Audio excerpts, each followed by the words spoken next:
una vez más restablecer esta comunicación. Le quiero dar la bienvenida a otra gran amiga, a otra gran colega periodista, a la corresponsal de Contralínea, Nancy Flores, a quien admiro profundamente. Nancy, ¿cómo te va? Bienvenida a tu espacio.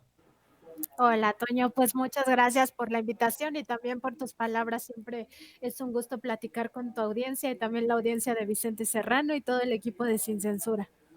Hoy vamos a hablar de un tema que es verdaderamente triste, difícil de digerir y obviamente que nos duele a todos los mexicanos, querida Nancy.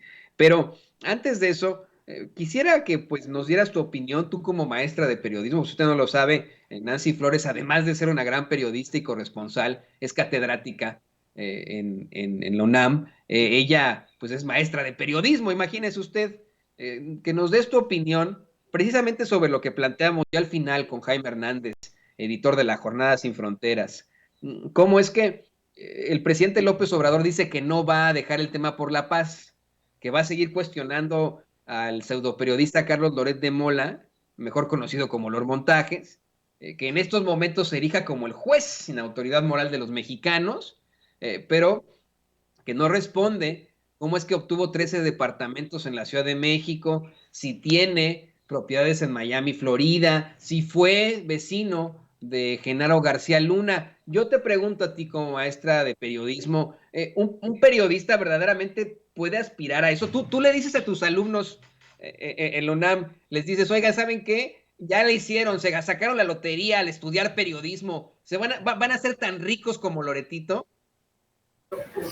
No, Toño, justamente recordar estas frases del libro de Ryszard Kapuscinski, los cínicos no sirven para este oficio, donde él decía que pues los periodistas no son ricos, no amasan riqueza y que si algún estudiante de periodismo tenía por aspiración en la vida pues enriquecerse, que buscara otra profesión. Y decía en este libro este gran periodista polaco, corresponsal de guerra, uno de los grandes periodistas de guerra de todos los tiempos, que pues no existen los periodistas ricos, ¿no? Y que detrás de un periodista rico o de un director, directivo de medios de comunicación o de un dueño de medios de comunicación, pues lo que existe en realidad son actos de corrupción, ¿no? Y si lo vemos en términos de lo que ha pasado en México, de cómo han censurado realmente los temas que son de interés público y de cómo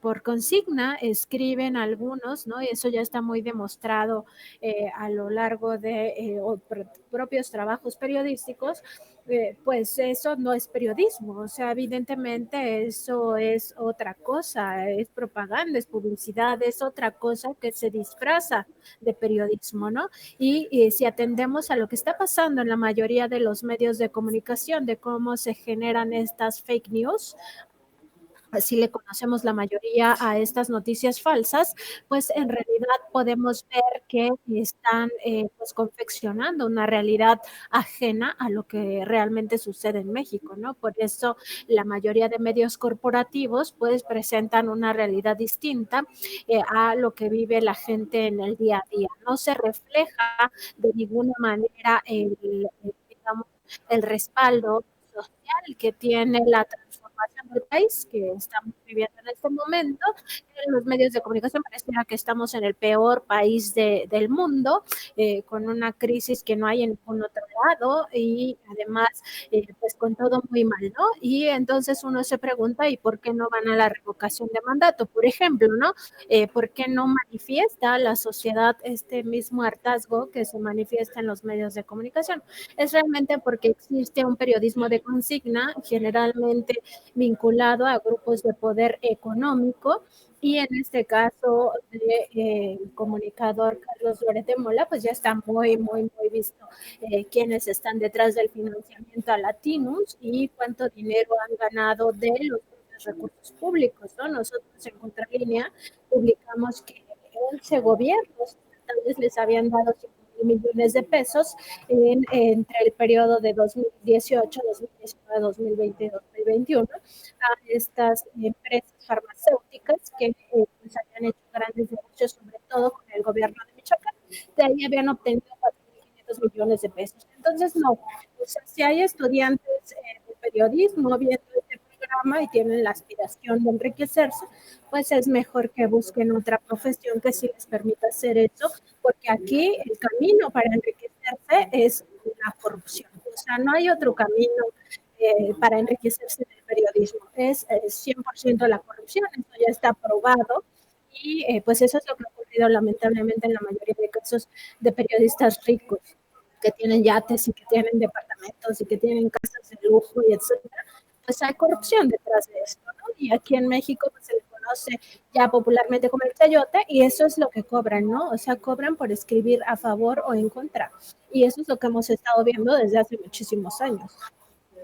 Fíjate, Nancy, que creo que fue en los primeros semestres en la Septién cuando a mí me dijeron eso, mis maestros, mis maestras en la universidad, cuando por primera vez tuve la oportunidad de leer ese gran ensayo, Los cínicos no sirven para este oficio de Kapuscinski, que buscábamos riqueza en esta carrera, en este oficio, en esta vocación, pues que la cambiáramos, porque no es así, que solamente los chayoteros obtienen ese tipo de situaciones. Hoy el presidente dice que ni siquiera, no se sabe dónde están esos departamentos de Carlos Loret de Mola. Yo dije, no, me va a citar en esto don David, detrás de cámaras. Yo dije así de, no, presidente, sí, en efecto, sí se sabe, fue el equipo de Contralínea el que encuentra estos 13 departamentos de Carlos Loret de Mola en la Ciudad de México, ya está ahí.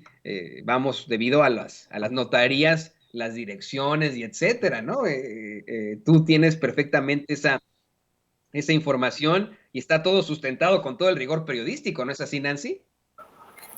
Así es, Toño, y nada más recordar que estos departamentos están en zonas de muy alta plusvalía, en zonas muy, muy exclusivas de la Ciudad de México y que los documentamos solo en la Ciudad de México, es decir, ni siquiera llegamos a revisar los archivos del registro público de la propiedad de cada entidad federativa, porque pues evidentemente eso sería ya pues un trabajo de mucho más largo aliento, ¿no?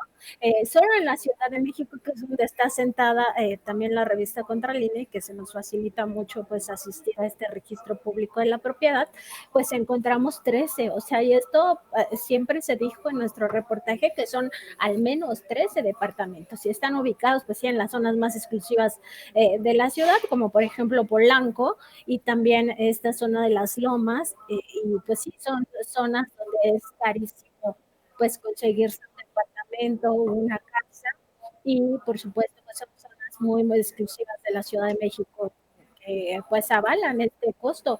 Recordar que esos 13 departamentos están valuados en más de 100 millones de pesos. Qué barbaridad, qué situación tan terrible. Yo insisto también, dudo mucho que exista algún tipo de calidad periodística en todo eso, pero vamos a temas más difíciles.